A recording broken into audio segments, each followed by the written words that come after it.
TV off. Welcome to JasonChats.com. The weird thing about having a beard,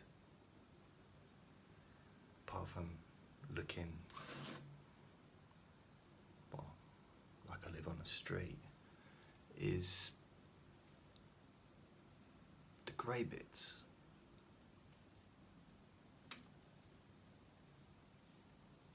I sometimes think there's food there. I don't know. Sometimes I find food in the beard, but not generally.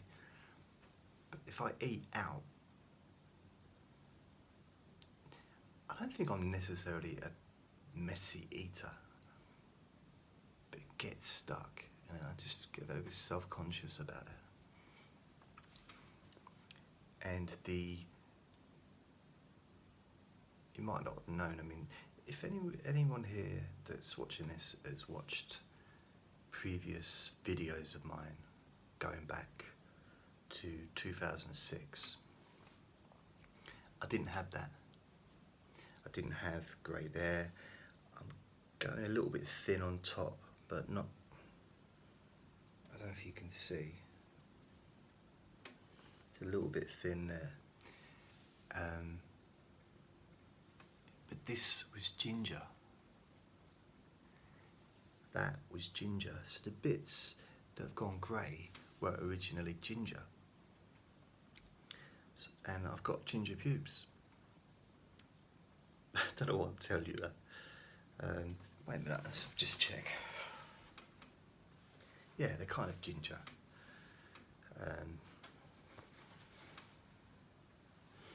Not like bright ginger, like bright red, but definitely more gingerish, like brown. Brown kind of mingles into ginger, doesn't it? Kind of. But yeah, so the ginger turned grey. So does that happen with ginger people? People that got ginger hair, like the whole lot, do they go grey quicker? I don't know. But ginger hair does run in my family. My what's her name? Yeah, my grandmother's, my nan's brother was ginger. And my cousin's daughter is ginger. So as far as I'm aware, the only two gingers in the family. Actually, one of my distant cousins, I think she kind of was quite gingery. But so if I had a kid, which I'm probably a bit too old to be giving birth, but I could have a ginger child, and that'd be quite cool. I'm not gingerist. Some people are prejudiced against ginger people. It seems the most ridiculous thing. So many other reasons to hate on people other than the colour of their hair. But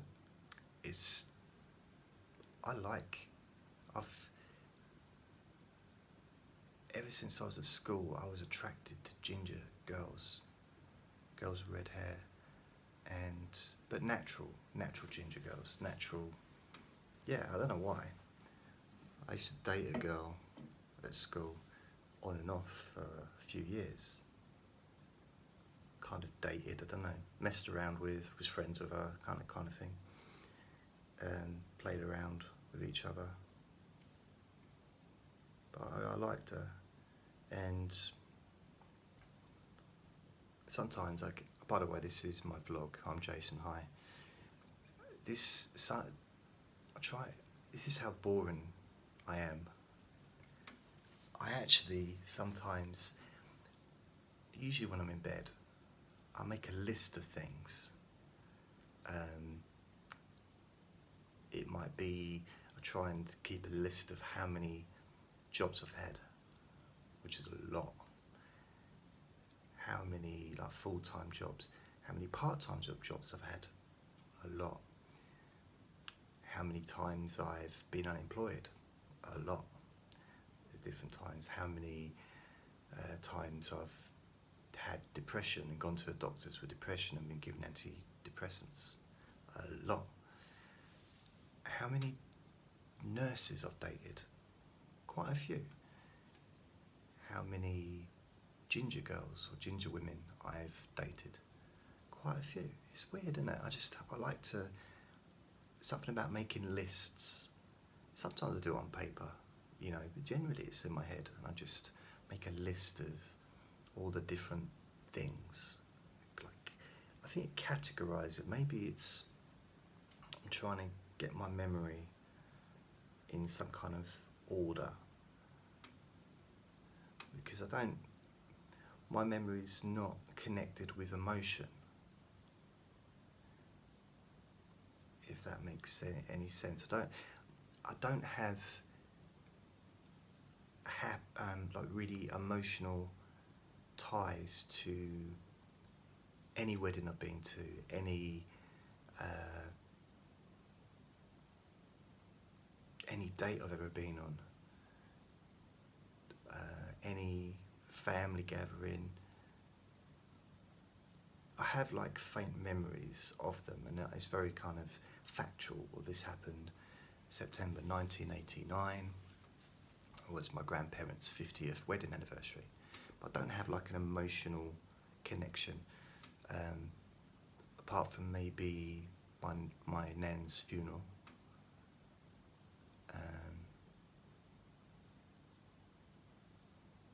And so there's a couple of bits, but generally it's just more of a factual thing. So I maybe not having the emotional connection, it means my memory isn't as good as it could be, perhaps. I don't know. So that's what I was just thinking just then.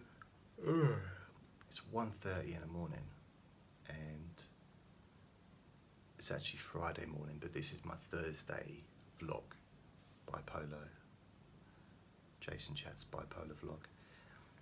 So I'll put it down as that day. As far as I'm concerned, the day ends when I go to bed. And the day starts, the next day starts when I get out of bed. I think, isn't that how we all kind of think, maybe? I don't know, maybe.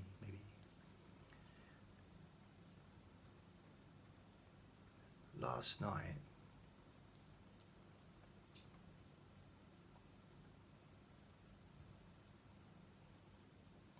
I lose track.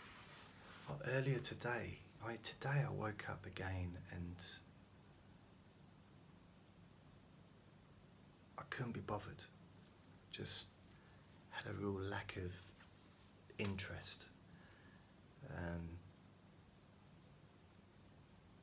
I just got to say, I ain't got to say anything, but my website, jasonnewland.com, my main website, it's really coming along nicely. I'm really pleased with the organisation that I've done, the categorisation, and there's still a lot more to do, but I'm really happy with how it's looking. Excuse me, but it's a very big task, and it takes motivation to get into it. Today I didn't feel it, I really didn't, and I had a lot of sleep last night. Well, a fair good amount of sleep. 2:30 in the morning till about 11:30. Then I went back to bed again about 2 till about 5. During that time when I was awake though, I did make a Let Me Bore You to Sleep session. And between me and you, I was quite pleased with it. It was,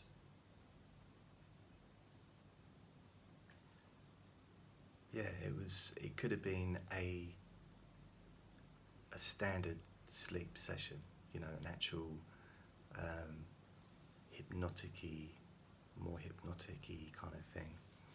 But I was pleased. It's it just felt quite right. It felt quite, I felt connected with it. And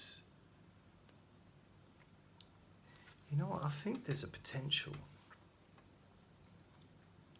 with more practice, more time, more studying, that I could be quite good at hypnosis. I could be really pretty good, I think. Because I have these self-doubts, which is the standard thing, I guess. I have these self-doubts about myself and about my abilities and about if I was any good at doing this, why am I not doing it with people? Why am I not earning a living face to face with people? Because I do get asked to do it. It's not like I'm not asked. I get people online wanting me to do Skype sessions with them.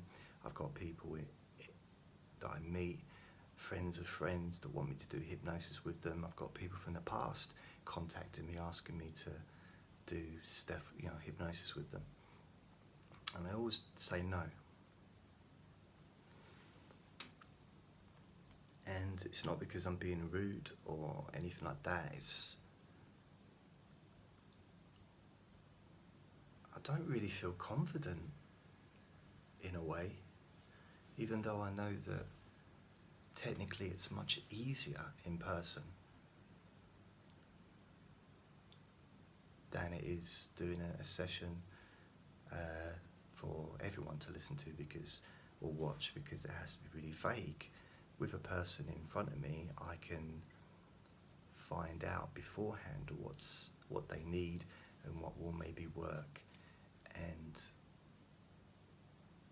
I can see instantly in front of me the reactions and the responses and where I'm going, and so it's obviously I can't see inside their head to understand what they're thinking, but I do know the signs of hypnosis, and I can tell kind of where they are in that. I don't have that luxury with videos or with MP3s.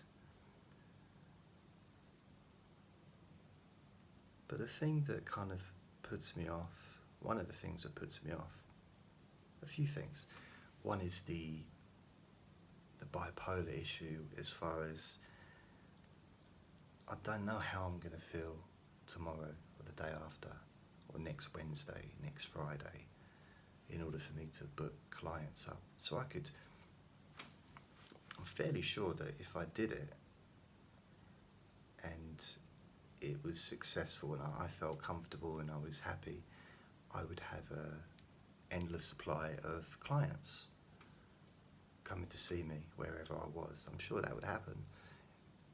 But then it's me being in the right state of mind to be able to deal with them and be able to give my best, which again could happen. It could be actually the best thing in the world for me to do.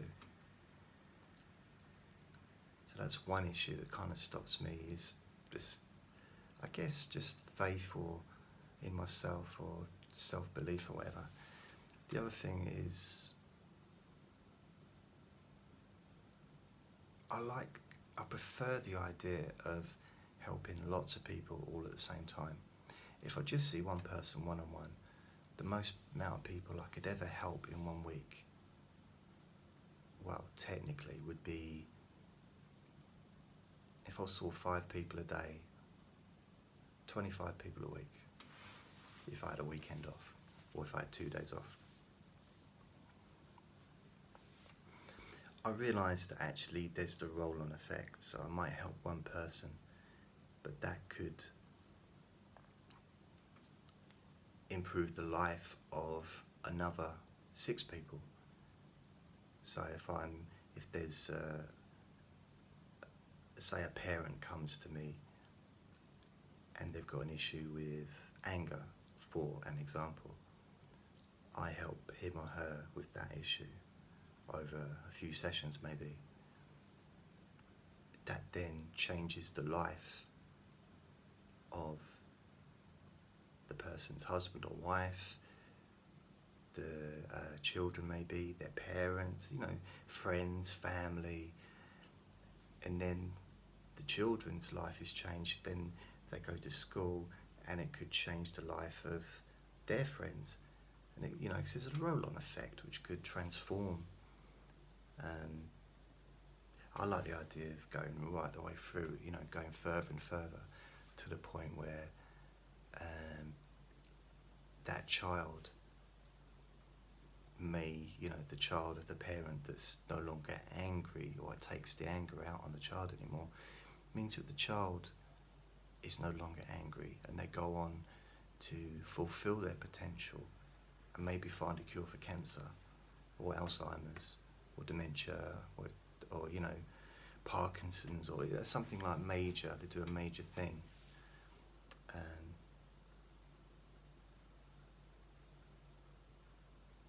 I like those kind of thoughts. It makes me feel good. Just the chain effect, that can happen. That this is happening all the time. We all have an effect on other people, don't we? So I like that, but I like the idea more. Well, I like the idea, not more, but I've been able to reach a wider scope of people. So in the last week, maybe if it's been between 5,000 and 7,000 plays and downloads of my audios, compared to seeing 25 people. And that number's always growing and growing and growing and growing. So in a year's time, I might be, might be reaching 50,000 a week, 100,000 a week, who knows, as time goes by.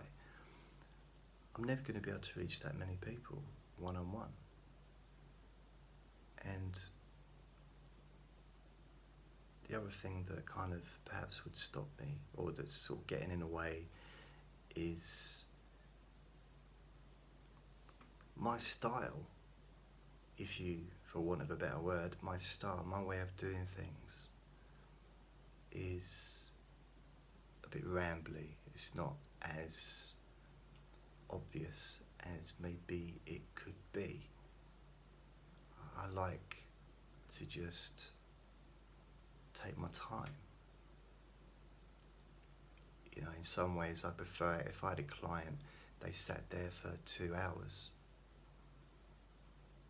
and I just took my time and just chatted to them for 2 hours. I suppose another more ideal situation would have maybe 200 people, 100 people in an audience, and I just sat and talked to them for an hour. Just to reach a large amount of people, but the energy, I think, really has an effect. I noticed that with the Buddhism meditation at the Buddhist Center. I've been to a few Buddhist centers over the years. Meditating on your own can be great. Meditating with a group of people, perhaps people that you're friends with,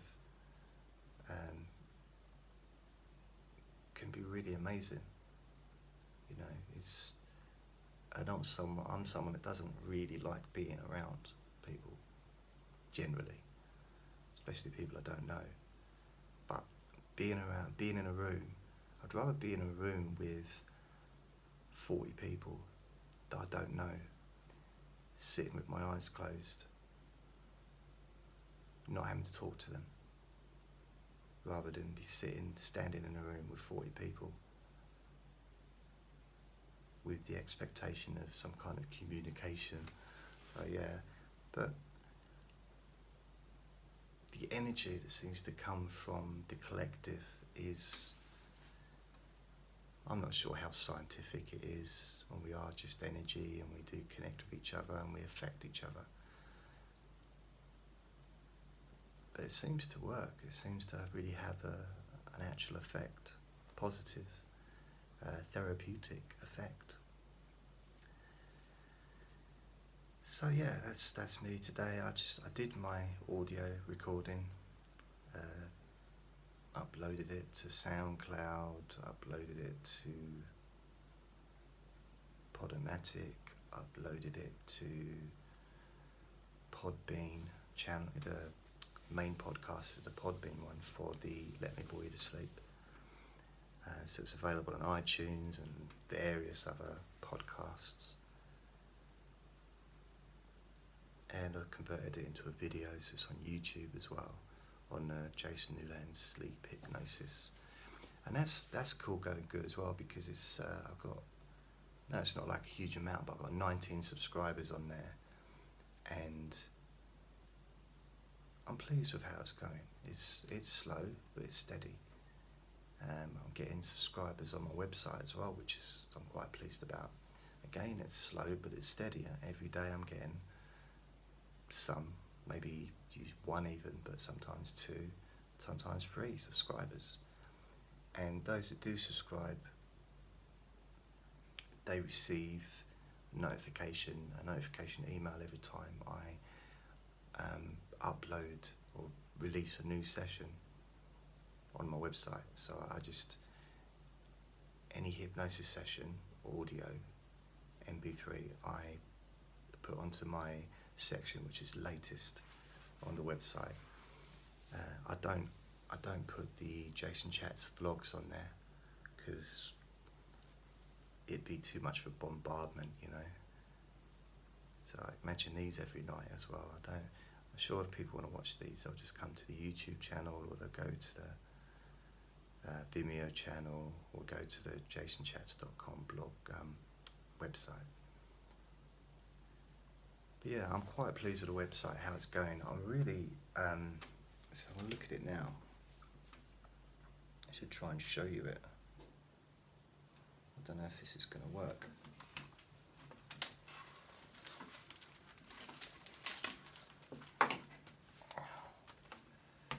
Give me 2 seconds.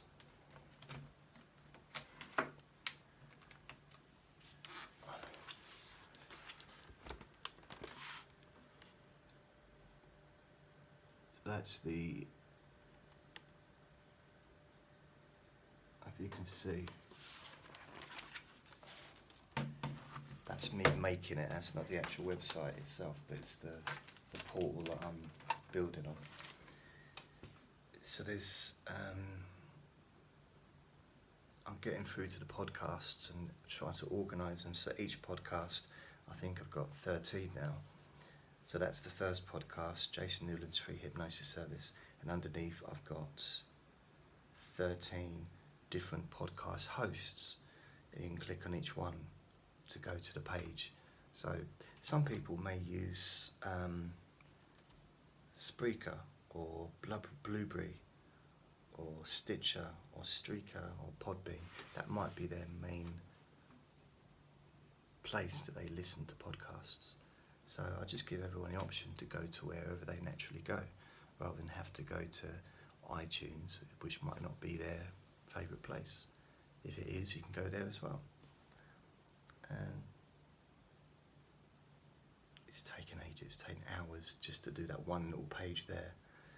But I'm fairly pleased with how it's going. So yeah, I'm feeling quite good about it. It's Thursday now, well it's Friday tomorrow, or today, but when I get up, I reckon by the weekend I should have that page done. Hopefully by the end of tomorrow I'll have that page done, but it might take the weekend. And then I can start doing some other stuff. But there's something different about this time. I've built websites since 2000, and my first hypnosis website was helpwithpain.com or helpwithpain.co.uk, one of them.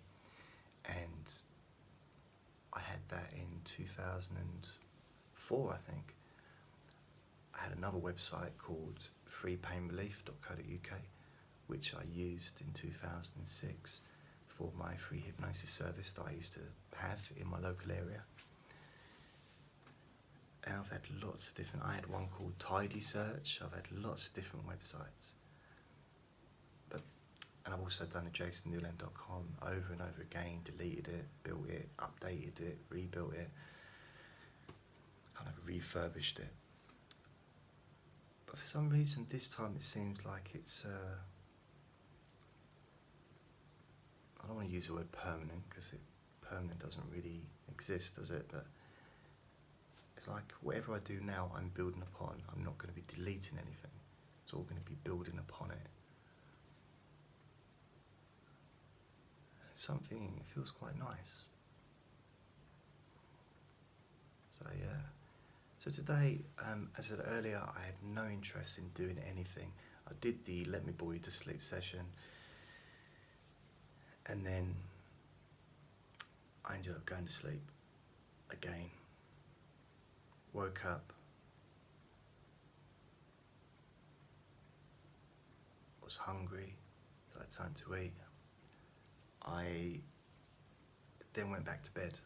So I took Andre for a walk, came back, and I went back to bed again till about 10:30. So from 7:30 till about 10:30 I went to bed, or 9 to 10:30, something like that. And when I woke up at 10:30, I felt alive. I felt motivated, enthused to work on the website. Hey, just got to go with what is. That's how it is at the moment. I don't know why, but I know that I'm enjoying doing it at the moment. But earlier I had no interest, absolutely zero interest in it. Oh, by the way, I'm not showing you Andre because he's asleep, and if I wake him up to bring him to show, play with him on the screen, he'll just cause havoc because he keeps jumping up at the radiator and trying to get through the front door because he wants to go out all the time. And if he does that at night, especially 2:30 in the morning, I have to put him into his cage, and then depending on his mood, if he's really, because he gets angry when he's in the cage sometimes, he'll just keep rattling and making loads of noise, which defeats the object of putting him in there. So he's asleep, and I'm quite pleased with that. But he loves going out. He had a really good walk. I didn't want to go out, but managed to, I had a bath, and I'm all just took him out because he needed to go out. I needed to get some milk. Another thing, I got paid today or yesterday, and got my money, and it's just bills. I got £41 bill for my phone to pay, which goes out on the 18th, and about £135 or £140 for my electric and gas,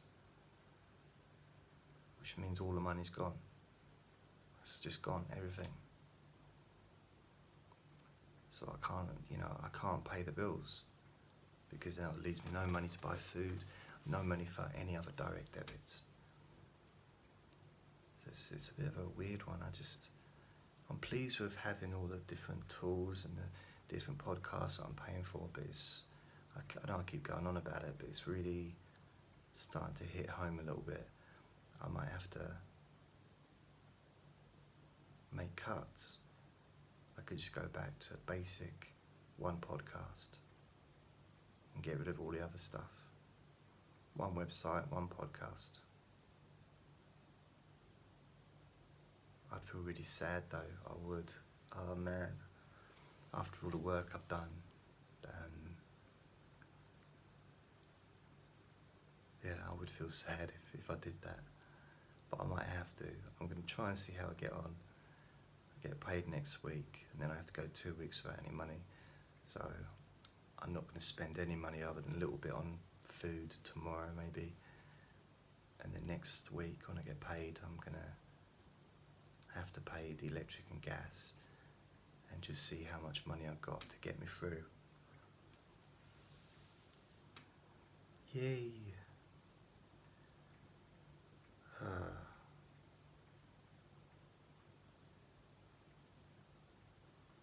I feel tired, but in a good way, in a kind of relaxed way, not stressed at all right now, which is nice. I'm not watching any telly really as such. I'm just working on my website and just probably have a little bit of music in the background and get to bed probably soon. I might even go to bed in a minute when I've done this. But generally, right now I'm feeling alright, a little bit tired, but not tired, not like really badly tired, just I feel as if I've accomplished something, and all I've done really is just work a bit on the website. But I'm pleased with what I have done. It's kind of moving me forward. I don't know where to, but it's moving me forward. And it's one step towards the website being at a position where I don't need to give it much attention other than to upload new material. And then I can start thinking about maybe how to raise some money, or how to sponsor or finance the free service that I offer. Yeah. So am I gonna go now? So isn't it really weird? I can talk for 31 minutes like I have just now. 32 minutes probably before I finish. Yeah, I can watch a video on YouTube and it lasts for 7 minutes, and it seems to last for ages. So I don't, is that what it's like when you watch these videos? They just seem to go on forever and ever and ever.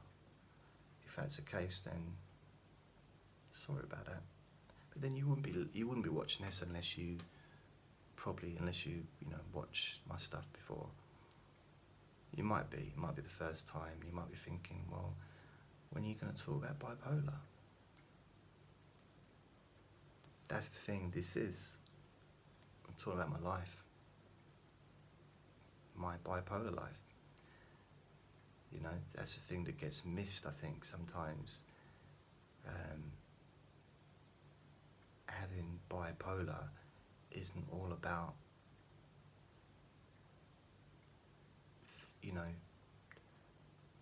extreme things happening. It's about being alive. I could focus on the times when I'm in bed not knowing what the hell to do and how am I gonna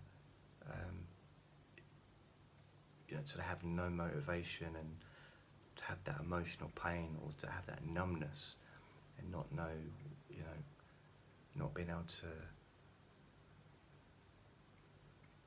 or just to have that stuckness, not being able to do anything and get out of that feeling. But I don't think it's fair. It's not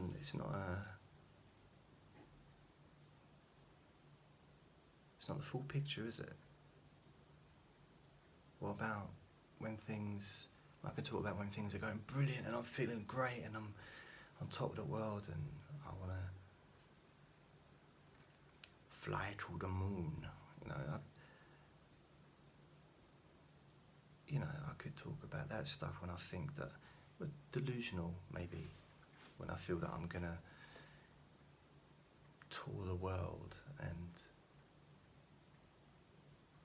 do amazing things. But the medication kind of stops that thinking, to be fair, a bit. What about all the stuff in between? The thoughts that I'm thinking, the things that the dreams that maybe I've had. I had some very weird dreams last night, or during the day, I can't remember which. It involved violence, so I'm not pleased about it. There's me trying to stop a fight.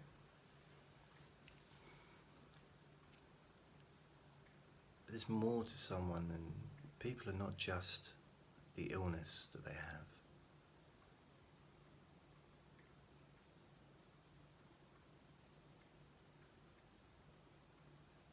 I hope I'm making sense. I'm possibly not. I don't mind. Just don't want to, I have a mood disorder. I have personality disordery thing, you know, emotionally unstable personality disorder with impulsive traits or whatever, impulsivity, which explains some of the things I do, but I don't do much of that stuff anymore compared to what I used to. Unstable, well, maybe, but for me the solution has been to keep away from people. That's not the best solution for those that want to live a life that involves other people. I've kind of chosen not to have that kind of life, and that's based on a lifetime of trying to fit in and trying to deal with people, and realizing that my most relaxed state is when I'm on my own, when I feel safe, that is. When, you know, when I've got Andre here with me, that's probably when I'm happiest, is when I've got him in my arms and he's asleep or he's just cuddling me. I'm happy in that moment.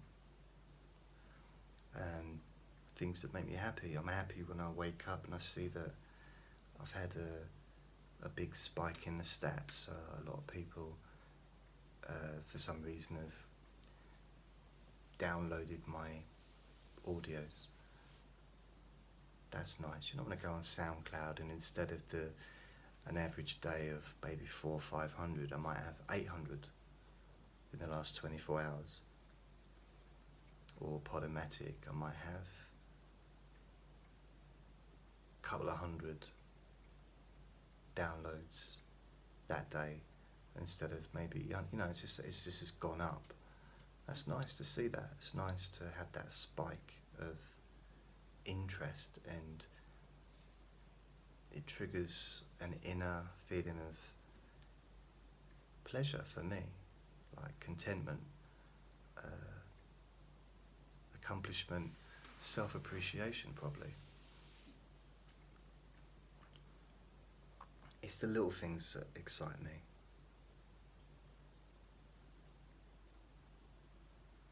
You know, sometimes it's, when I was younger, I'd write a joke and I just thought it was hilarious. Doesn't mean it was hilarious, but I thought it was hilarious. And I'd be in such a good mood. Really just like, wow, such a good mood. Or I'd be in a supermarket buying stuff for the weekend. You know, enough food to get me through till Monday. This would be on a Friday. And I'd be so looking forward to getting home, even if it was in a horrible room that I lived in.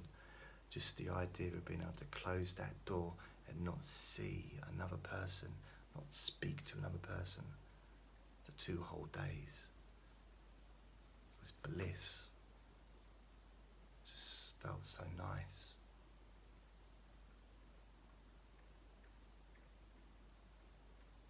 And it's not because I dislike people. I don't like everybody, obviously. I mean, no one who likes everybody, but it's not that. It's not like full of hatred and anger towards humans, because I'm not.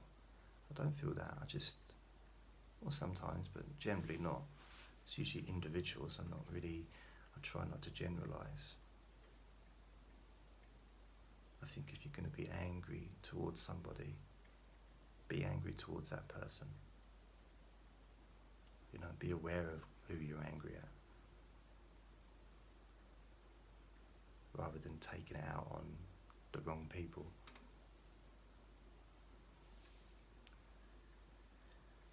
I don't think it's even so much that I like or enjoy my own company. I just like and enjoy not being in other people's company. It's nice. Not all the time. I'm not saying that's how I feel all the time, because it's not. You know, I do have friends and I do like to see people for short periods of time sometimes, but you know, it's nice. I'm not a social creature. I'm not a sociable person. And I'm not going to beat myself up about it anymore, because it means I don't have to put on a facade. I don't have to be fake and pretend to be interested in other people.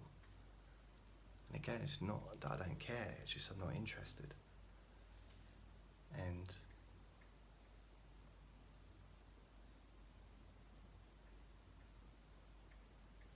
you can care for someone but not be interested in their life. I do believe that. It might sound like a weird thing, but you know, I will help out somebody. You know, for example, if there's someone knocked on my door, they didn't have any food and they were hungry, and they, you know,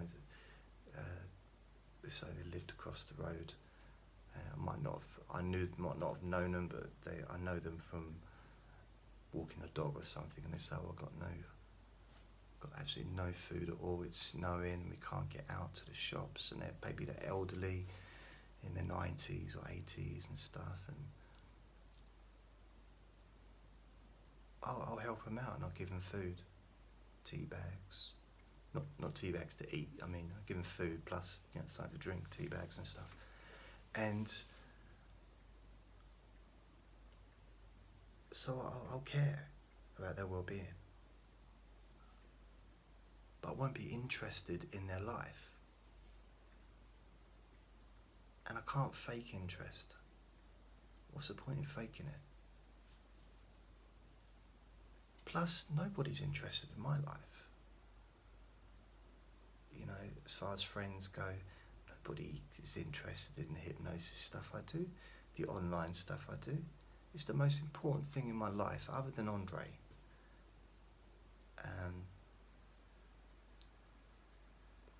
And this hypnosis stuff I do is going to be around long after Andre's gone, long after I'm gone. Hopefully it will still be around. Yeah, that's why I need people to start storing and storaging some of this stuff and downloading it so you can make it available when I'm gone.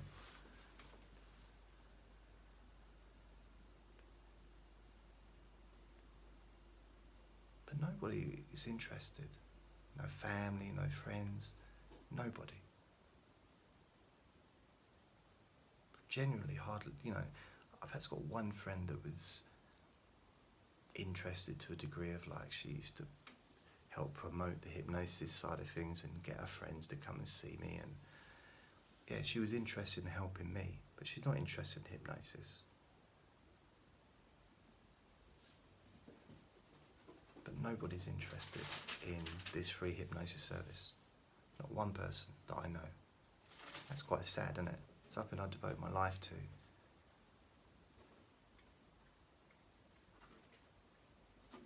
That's a bit of a shame. I'd love to. I think my ideal situation, if I had a girlfriend, I don't have a girlfriend, but if I was able to meet a woman that was really, obviously I wanted to really to be into me, because I've actually experienced that, I think, once, and it was cool, it's nice. But someone that's really interested in what I'm doing, and that can be part of this, to be part of the website, be part of what I'm doing. Maybe we could organise some kind of tour and she could come with me, and you know what I mean? It's like if I do recording, get to recording studio, start making some professional CDs or MP3s, she can come with me.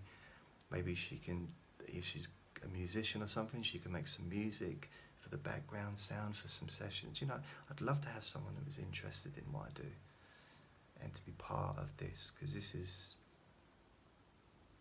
my life.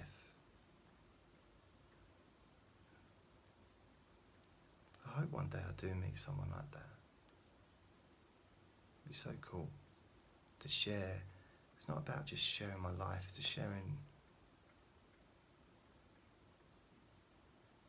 this is my life. The online hypnosis crappy stuff that I do, I don't think it's all crap. I think some of it's quite good, but it's all down to personal opinion, isn't it? I'd love the chance to meet someone that was really interested. But then, on the other side, won't I have to show interest in her? So it'd be easier for me to be interested in her naturally if she's into this stuff. If she's a hypnotherapist or hypnotist, or she's really into what I'm doing, or maybe she's doing the same thing, you know? Then I would be interested, and you know, I think I've got quite a bit information to pass on to somebody, especially when it comes to online stuff, because I've been doing it for so long. I'm no expert on anything, but I know a few things. And of course, she could be in a position to pass on her knowledge and to me, stuff that I don't know. So it could be a nice little partnership, best friend, lover, wife, maybe if marriage is something that we both wanted. Life partner. Yeah, that's what I'd like. Someone to spend the rest of my life with. But at the same time, focusing on this, focusing on the hypnosis stuff, the online stuff. I know that in some ways I'm still also putting a bit of energy into the JasonChats bipolar vlogs. But it's quite easy for me just to talk about myself. It's my favourite subject. It's just much longer than I expected it to be, so I'm not even sure how long it's going to take to upload, probably about an hour.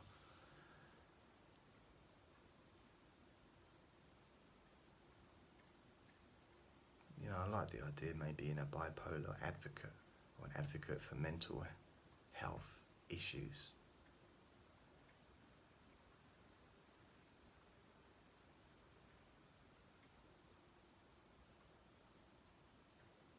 You know, it's one thing that people might get from this. And when I was first diagnosed,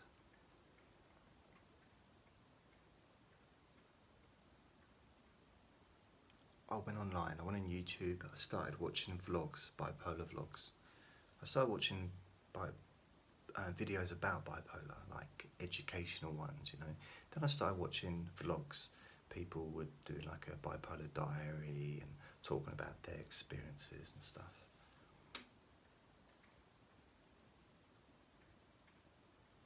And some of the stories were so extreme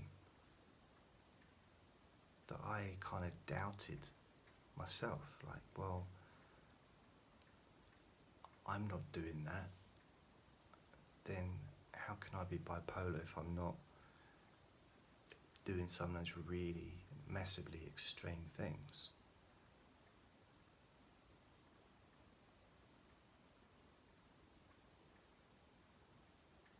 Well, I've done a few things in the past, but you know, nothing really compared to some of the things that I've heard or watched. Partly because I never had the money, perhaps, to do some of those things. But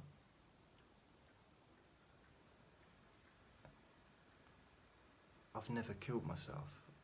That's an obvious thing, I'm alive, but I've never actively gone to take my own life. I've never taken an overdose, never committed suicide, never cut my wrists, anything like that. And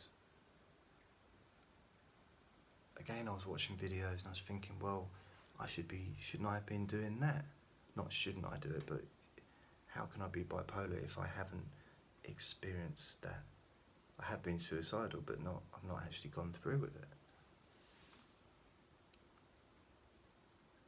I mean, the first time I was suicidal, I was about 13. I was going to jump in front of a train.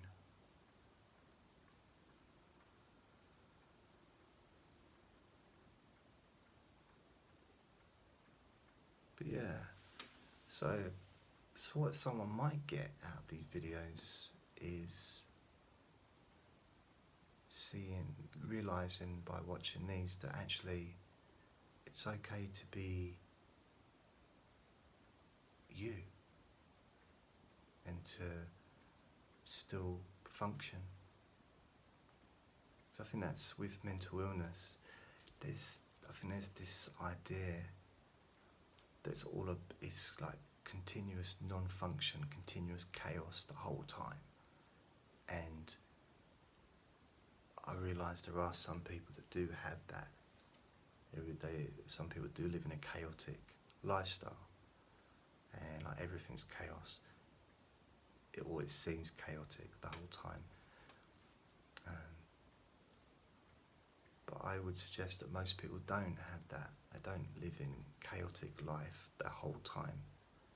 They might go in and out of that kind of lifestyle, but there are times when they function absolutely fine, or for a few days maybe, and maybe then another day they don't feel good and they struggle to get out of bed, or they feel so energetic they want to chuck in their job and go and move to Malibu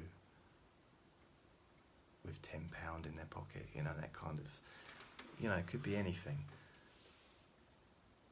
But there's a lot of normal life, a lot of normal living, normal as in standard, regular, the same as kind of anyone else. Boring stuff, I suppose, just regular life, cooking, eating, going to the toilet, having a bath, having a shower, going to work. That's the thing, most people with bipolar go to work. Most people with bipolar are not on the sick, are not, they're on medication and they're functioning. Most people with mental illness are working, or maybe parents. They may be carers themselves for someone else. A lot of people with bipolar are not diagnosed, so they may be self-medicating. So there's so many cliches about people with mental illness, and I've noticed that the people in this country anyway, they don't call it mental illness anymore, they call it mental health. So if someone's bipolar or someone's had a breakdown, they say, oh yeah, he's got mental health.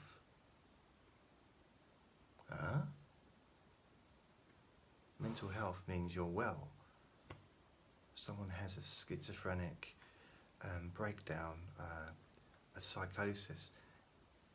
They've not got mental health. Maybe add issues, but they're ill. Someone that's having a psychotic breakdown has not got issues, mental health issues. They have mental illness. It's an illness. Someone with cancer does not have health issues. You wouldn't say that about someone that's going through chemotherapy, or someone that had Parkinson's, oh, he's got health issues. No, it's a serious condition. And someone was having a heart attack, you wouldn't say, oh yeah, they've got some health issues. No, they need medical attention immediately, in the same way that someone who's going through a psychosis need medical attention immediately. If they're going through a psychotic episode, that is. So it's not mental health, it's mental illness. Maybe mental health issues is an ongoing thing. It's not mental health. It's about mental health. It's these PC ways of talking. We don't want to use the word illness. Why not? Call it what it is. There's nothing wrong with being ill. What's wrong with being ill? What's wrong with having an illness, an ongoing illness? Is diabetes an illness? It's ongoing. Most people have it forever once they get diagnosed. Some people can reverse it. Some people only have it during pregnancy, but It's the same with mental illness. Sometimes people have a psychosis and then they never have it again. Some people have depression, severe depression, and then never have another bout of depression for the rest of their lives. Some people don't. You know, so I could go on about that all night long, and I kind of feel like I might have done. I'm going to go. So you take care of yourselves, and I shall see you probably tomorrow. So check my website out, JasonChats.com, which is the vlog, and JasonNewland.com, which is my main website.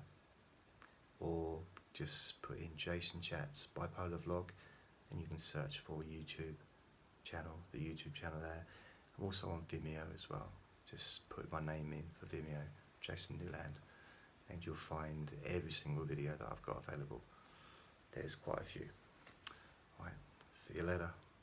Bye, bye, bye, bye.